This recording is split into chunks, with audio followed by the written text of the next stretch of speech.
Hi guys, it's Kelly here and I'm back with another video for Honeybee Stamps. Today we're doing something a little bit different. So I'm using the Pansies Lovely Layers. I showed you this sentiment set, but I didn't end up using it. And then this is the Spring Seeds. They're matching dies. This is the Seed Packet die, and then the Slice and Stump. So here was kind of my idea. This is just, I cut all of my pieces parts for the sliced stumps and the pansies out of white cardstock. I just wanted to show you here. What I like to do is I kind of sort them, like I put them all in a little cuppy and then I sort them all out. You can, which will sometimes make your life easier, go in and do some ink blending on your larger pieces to give yourself a base color. I prefer to do this versus cutting it out of solid colored cardstock because it offers more color variation, which is more realistic to me than just a solid color cardstock. So I just wanted to show you, I only did it for the stumps and the leaves. I didn't do it for any of the parts of the flower. And then and just two colors, because I'm just using it as the base color. So I use Brush Corduroy and Mowed Lawn.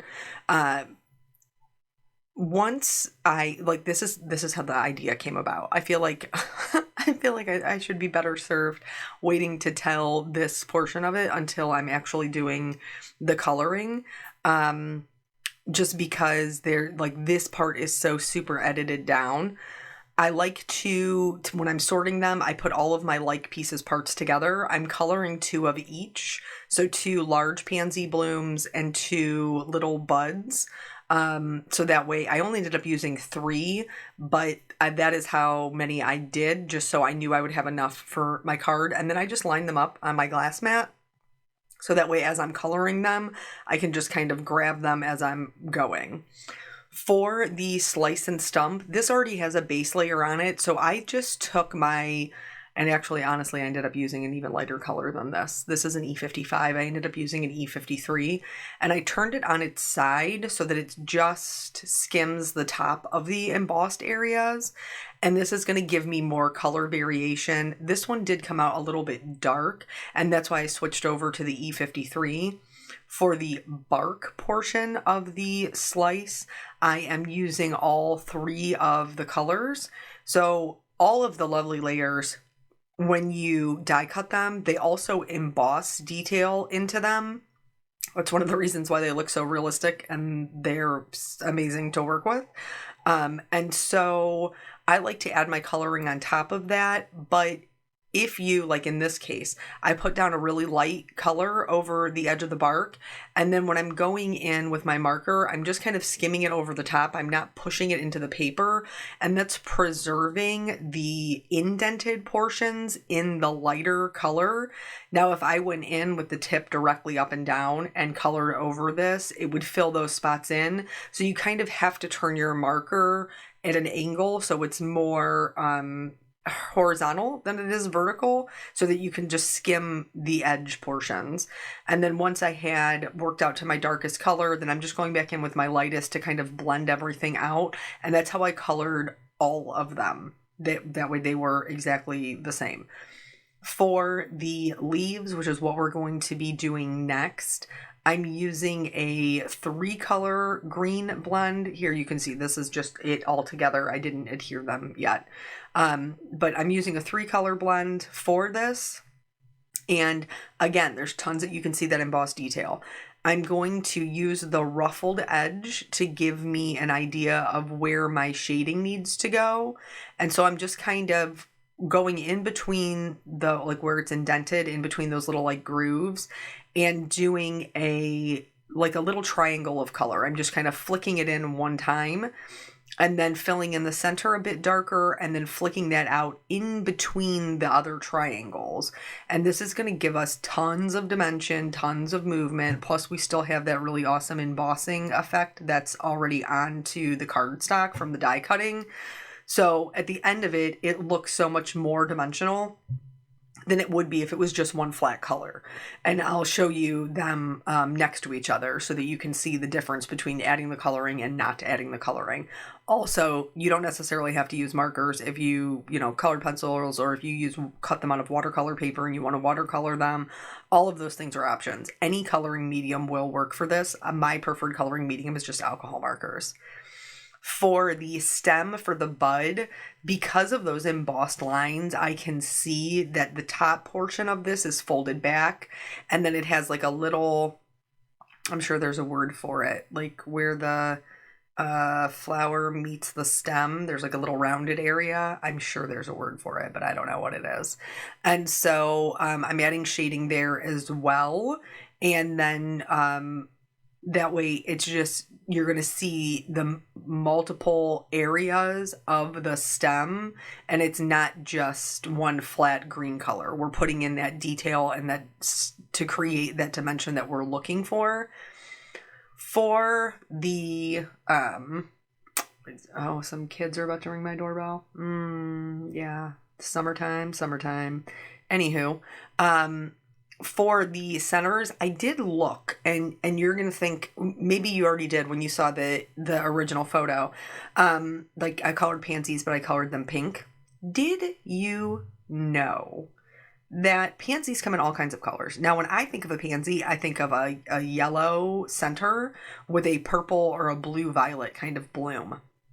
But they actually come in all kinds of colors. And so I really liked the pink ones. And since I have done a pansy in that more kind of what I view as traditional coloring with the purple and the yellow, I did that for another video using this exact same dye. I wanted to do something different. And so I chose the pink ones. And I looked to double check that the centers of those pink ones are still yellow. And that is why I chose that color combination.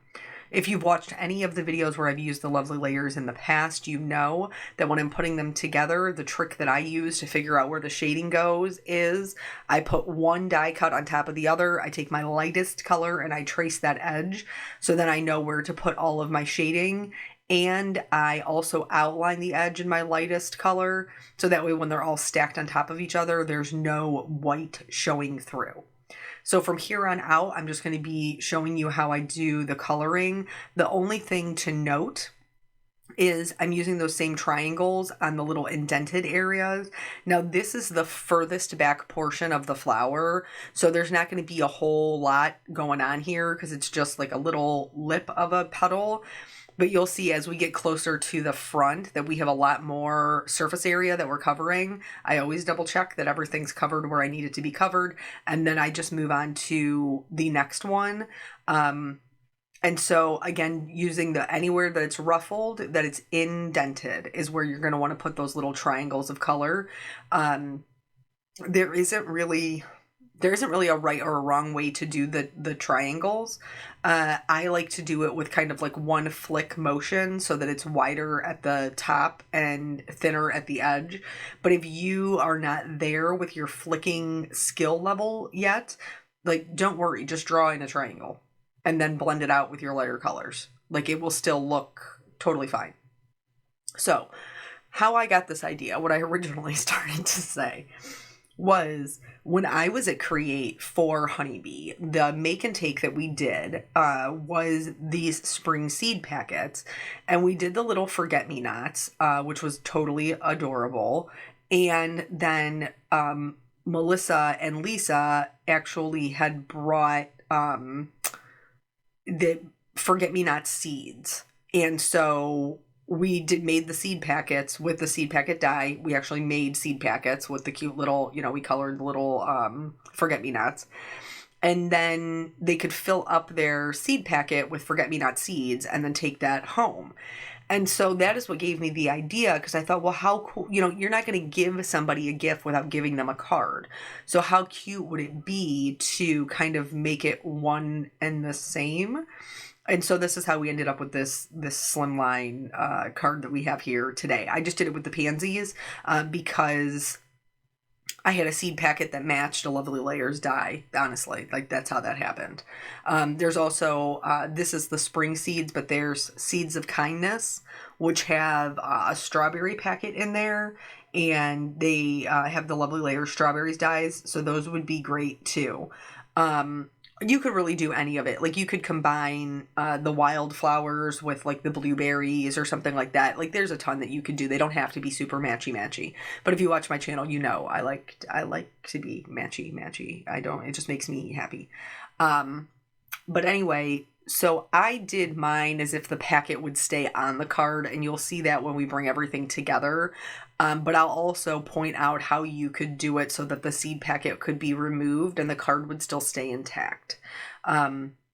It wouldn't bother me if I was giving the seed packet as a gift for them to then remove the seed packet and, you know, keep the card as it was, or to just remove the seeds and leave the seed packet on the card front, whichever.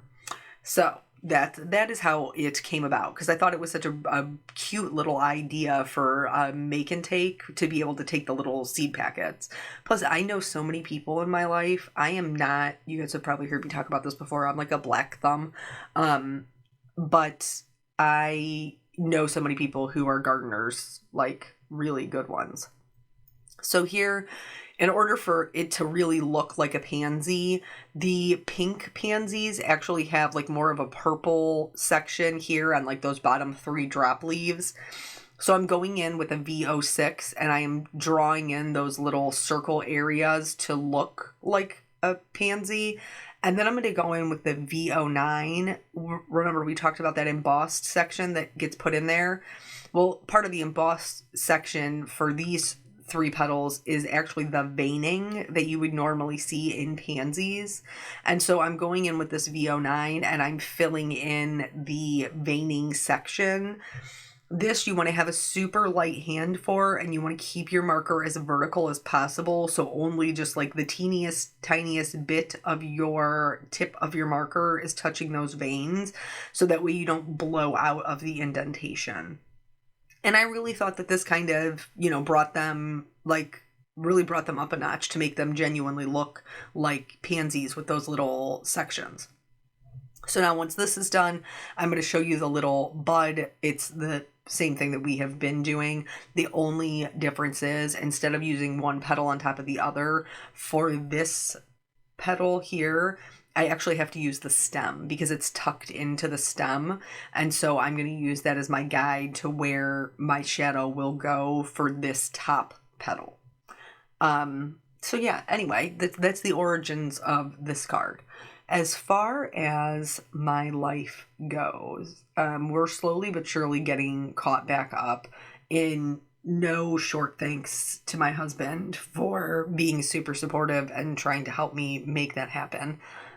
In fact, as I do this voiceover, because I had some technological difficulties earlier, yes, he came up and looked at it. Yes, he fixed it immediately. No, I don't know what kind of magic he has. I don't know why it works that way, but it works that way. I'm just happy to be able to do my voiceover, to be quite honest. So normally I do my things a bit earlier in the day. But because I had my technology issues, I'm actually doing this voiceover after dinner, which is late for me. Normally I wouldn't even, I would just be like, well, it is what it is. Like, it's too late to put it up. I'm just going to move on. But here's why I'm not going to do that. Because that has been, honestly, that's always my attitude, is it's too late to put it up. So I'm just going to move on. And then that's how we ended up going a week without any videos whatsoever, because every single time I got one done, it was too late. And so it's going to go up when it goes up, and, you know, it'll be there for whoever wants to watch it. That's how I feel about it. So here, don't be afraid to go back in and touch up any areas that you need to. Like, even though we're double checking as we go, sometimes there are some white spots on the sides that do get missed. Don't worry about it. You can still fix it after it's all put together.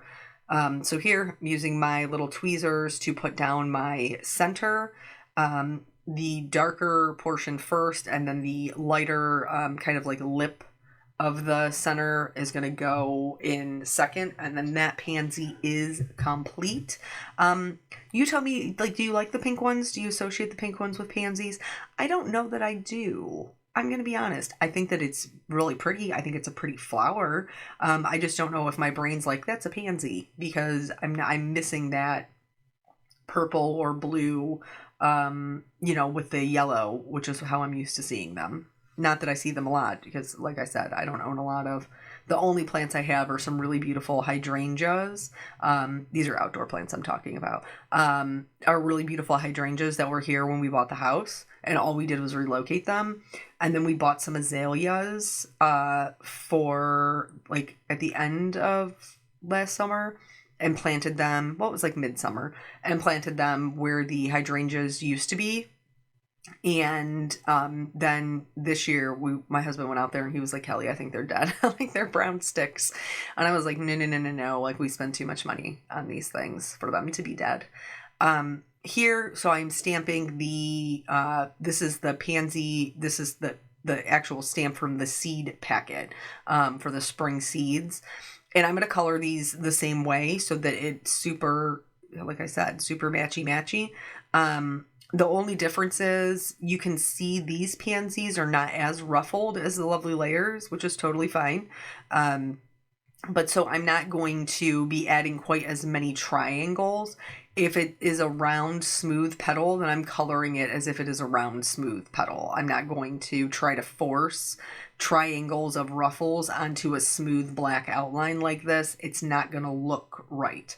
Sometimes you just have to kind of embrace it for what it is. Now, this pansy to the right does have some ruffling on some of its leaves. For those ones, I will put the triangles in, but if it's a smooth line, I'm not trying to fabricate it.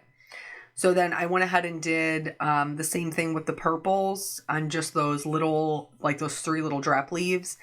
And then I'm going to do all of the coloring. I didn't have to put it in the VO9 on this because it has the veining done in the black stamping.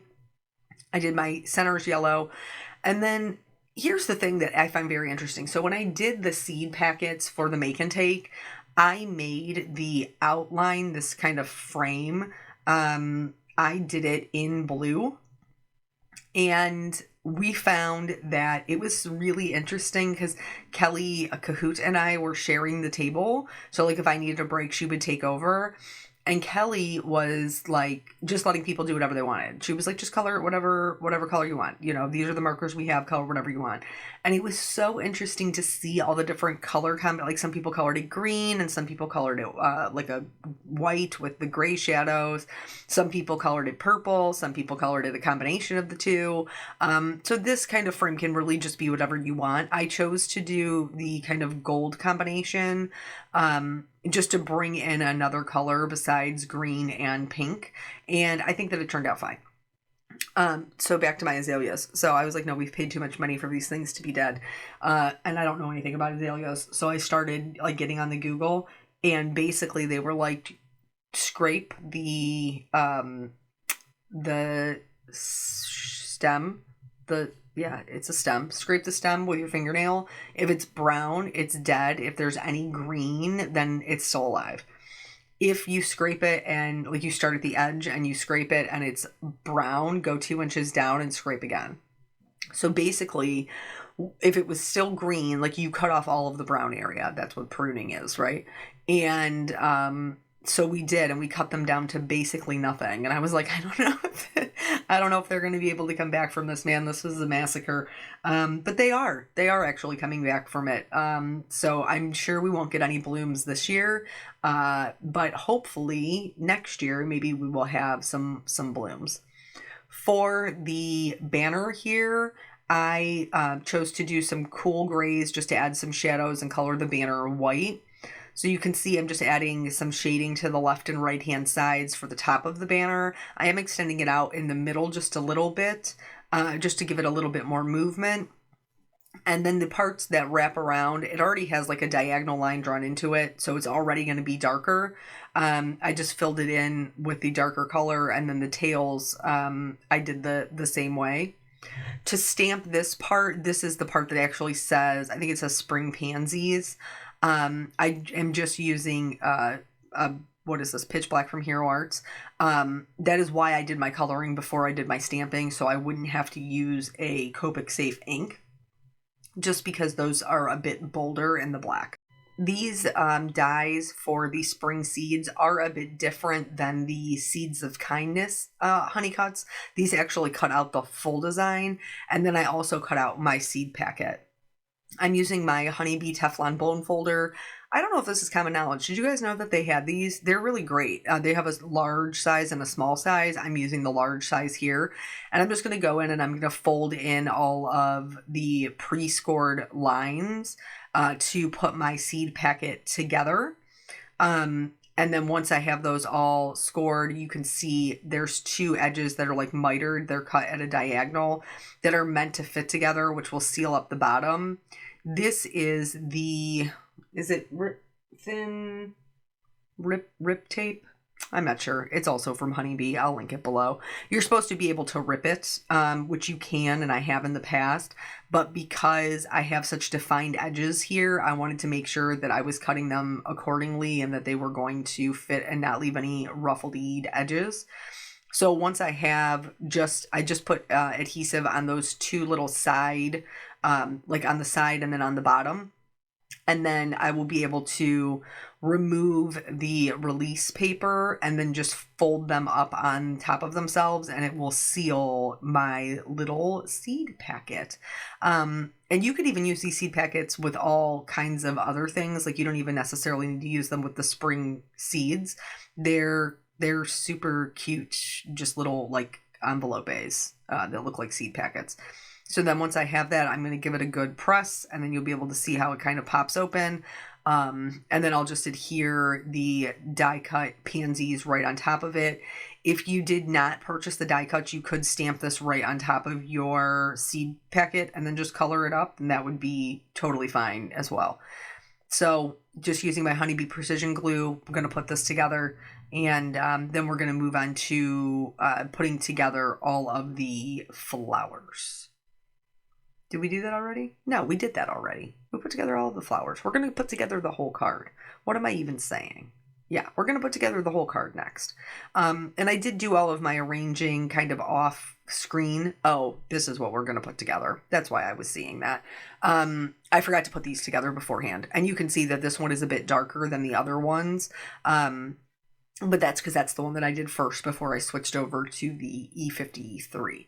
And then these they're going to kind of be my background. It's almost going to look like a centerpiece. You know what I'm saying? That was the intention. I am going to use my press and seal, but I am cheap. And I previously cut this piece of press and seal in half, and I wasn't picking out a new piece of press and seal. So I'm just going to adhere these back to each other and use it as one whole piece. Now, if you look at the bottom, see how the wood section is sticking out of the flower? This bothers me. It still bothers me. And I made this card like a week ago. If you're seeing how like the stump is sticking out of the flower, that's how it was intended to be. Here, right there. And I can always see it on the playback. See how now there's no stump sticking out from behind that flower? Well, guess what? That's how I adhere it, because I don't realize that it's moved. So it's very interesting watching yourself back on the playback, because then you can see where the things went awry when you're, because you can't tell when you're in the middle of it. So yeah, but anyway, so the technology got me today, and I decided I was just gonna roll with it, because if I don't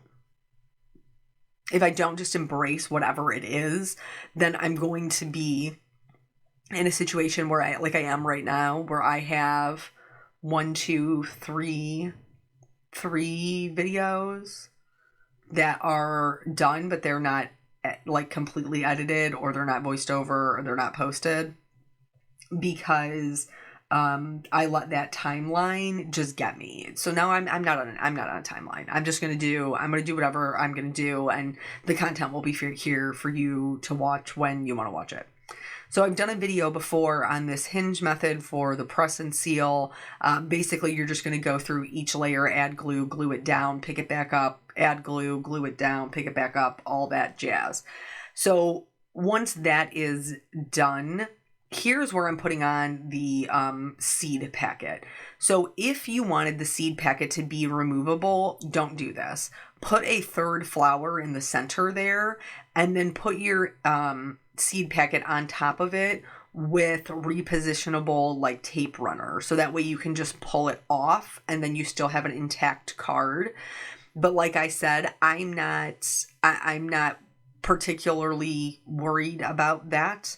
Like they could just take it off. So you could see I when I was adhering down that I taped the back of mine, they could take it off, take the seeds out, and just go on their way. But if you wanted it to be a card that they could keep, then I would put a third flower in the center and use repositionable adhesive.